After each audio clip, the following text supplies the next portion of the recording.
Rafah. Par contre, beaucoup refusent de partir. Je vais vous citer la déclaration d'un Palestinien de Rafah qui s'appelle Mahmoud. Je cite: quitter sa maison pour la première fois signifie un voyage sans fin, de déportation d'un endroit à l'autre, sans aucune garantie de pouvoir un jour rentrer chez soi. Nous pourrions être pris pour cible et tués n'importe où dans la bande de Gaza, que ce soit chez moi ou dans la tente où l'armée d'occupation nous ordonne d'aller, mais je resterai chez moi.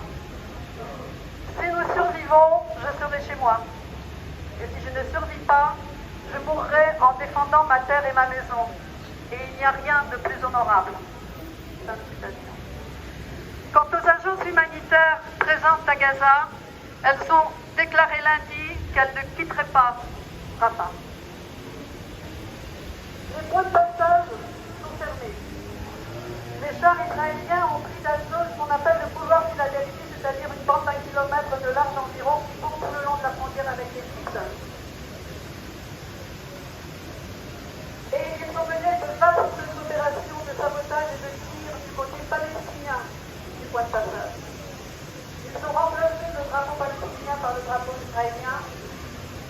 Et on nous dit qu'il y aurait un accord pour qu'une société de sécurité des États-Unis se charge de la gestion du passage après que l'armée israélienne aura terminé son opération. Ce qui veut dire donc que les Palestiniens n'auraient aucun contrôle sur la frontière. Aujourd'hui, plus rien n'entre et ne sort de Gaza, de Rafah. Dans un jour ou deux, tout manquera. L'eau, la nourriture, les médicaments, le carburant. Selon l'OMS, l'Organisation mondiale de la santé, il reste 3 jours de carburant en conditions encore fonctionnelles au sud à ce jour. Quant à l'UNRWA, elle n'évacuera pas. L'agence maintiendra une présence à Rafah aussi longtemps que possible et continuera à fournir une aide vitale à la population. Les condamnations internationales sont unanimes. D'autant que lundi, le Hamas avait accepté le projet de trêve présenté par le Qatar et l'Égypte, ce qui avait entraîné des manifestations d'euphorie dans la bande de Gaza. Les Gazaouis se voyaient déjà enfin libérés de la guerre génocidaire.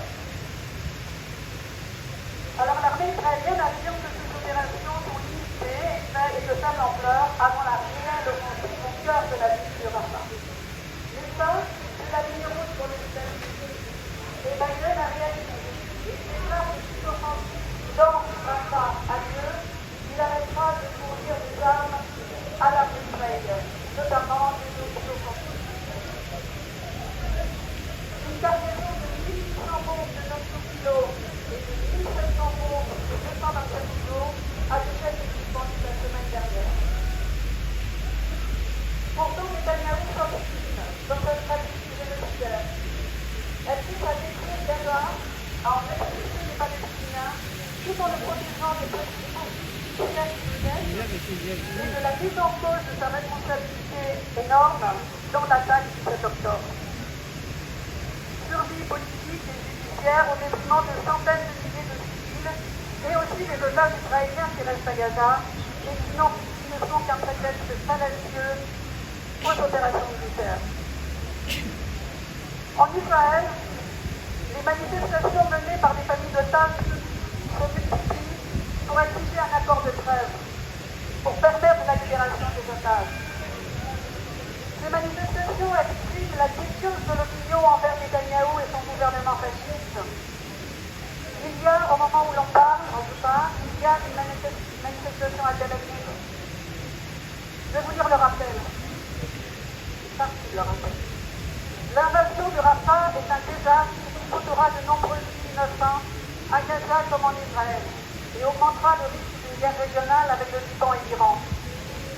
Les otages ne reviendront chez eux que dans le cadre d'un accord politique.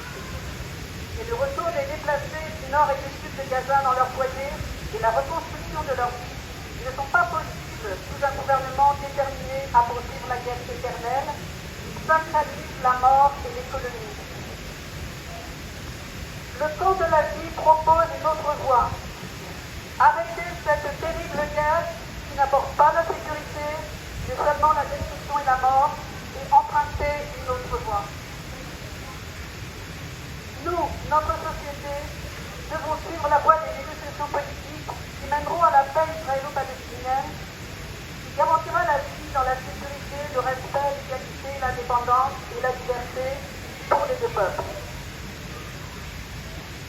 Dans le monde entier, les opinions protestent, notamment les étudiants, les étudiantes qui manifestent et occupent des dizaines d'universités de par le monde et qui résistent courageusement à la répression décrétée par les gouvernements, en France, aux Pays-Bas, en Grande-Bretagne ou aux États-Unis. Ces jeunes sont l'honneur de nos sociétés et nous leur devons respect et solidarité. Certains dirigeants politiques, commentateurs médiocres ou qui soutiennent la politique génocidaire d'Israël, se répandent en calomnie d'antisémitisme. Cette ignominie complice ne fera pas taire cette jeunesse qui nous honore et nous non plus.